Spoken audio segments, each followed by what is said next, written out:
Hi,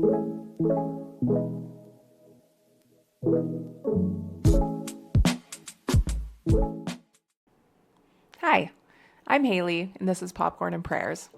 I'm a Christian millennial mom who loves movies, and I'm here to share my take. Today we're reviewing a movie I've been very excited for, The Mandalorian and Grogu. I'll just start off by saying I adored this movie. I'm a big Star Wars fan. Episodes 4 to 6 are some of my go-to comfort movies, and The Mandalorian and Grogu will now forever be in my comfort movie rotation. This is a brand new channel I've started recently to help other Christians navigate the world of entertainment. So if you find this review helpful and you like the vibe, please like and subscribe. Also, if you feel like I missed something or I could do something better, please leave me a comment and let me know. There's always room for improvement. Okay, so before we get into it, here are a few questions I like to ask when I'm doing a review. What does this movie ask us to celebrate? What spiritual fruit do we come away with? And was there anything I would consider concerning for adults or kids? So let's get into it. Let me give you the quick rundown so you know what we're walking into. Aside from the obvious violence and fighting in your standard Star Wars movie, there was a lot in this. There were no romantic scenes, nothing sexual, and no coarse language to note of. There are definitely a few scary moments that you may want to avoid with younger or sensitive kids. I would rate this as 8 and up. I watched this with my mom and my 2 kids. They are 6 and 9. They both watched the Mandalorian show with me, so I knew it wouldn't give them nightmares. Although my younger daughter did cover her face with her blanket during the gladiator scene, and she cuddled up with this guy, and she was just fine.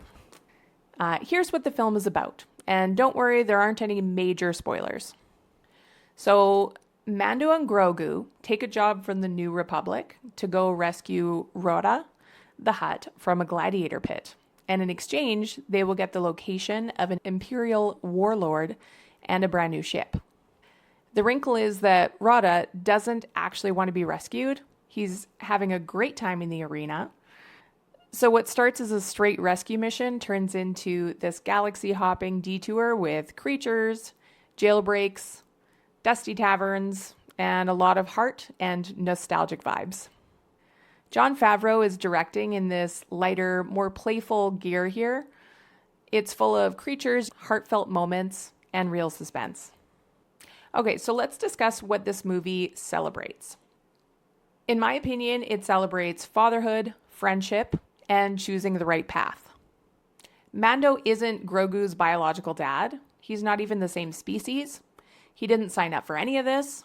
And yet, over the years now, he has quietly, faithfully, and at a real cost to himself, become this kid's father. And the movie treats that as the highest thing in the room. Their relationship is the foundation of the entire film, and it's lovely. The other thread I love is Rhoda. He's a Hutt. His whole family are essentially galactic mob bosses. And this movie lets him say, I don't have to be like that. I don't have to inherit my family's sin. So Ezekiel 18 is sitting right there in the script, and I don't even think the writers even know about it. The idea that the son doesn't bear the sins of his father, that you get to walk a different road than the one you were handed, that's a deeply biblical idea, and this movie celebrates it. Okay, so let's talk about the Force, which is obviously a main factor of all Star Wars movies. One of the things I've always appreciated about Star Wars, and this movie keeps it strong, is that it takes good and evil seriously.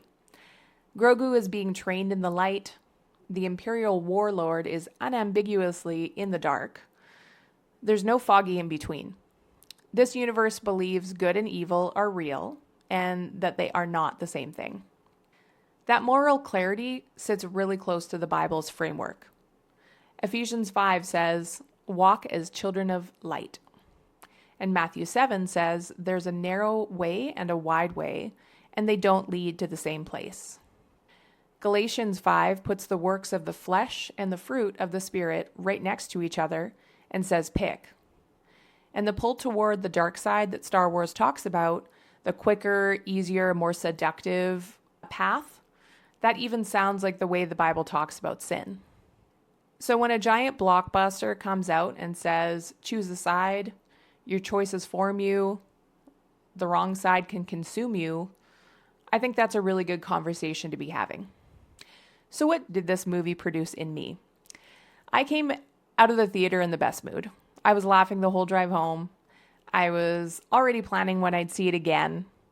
But underneath the fun, I came away more grateful.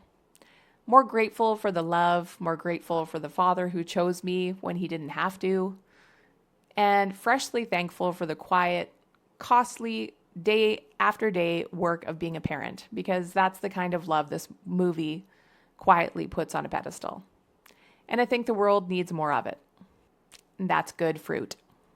So we all know this isn't a Christian film. Lucasfilm did not set out to make a movie about the gospel. There's no altar call at the end, although that would be amazing. But that's okay. We're not watching this expecting it to preach. We're watching it the way that we watch all of culture, with our eyes open. Asking, what is this celebrating?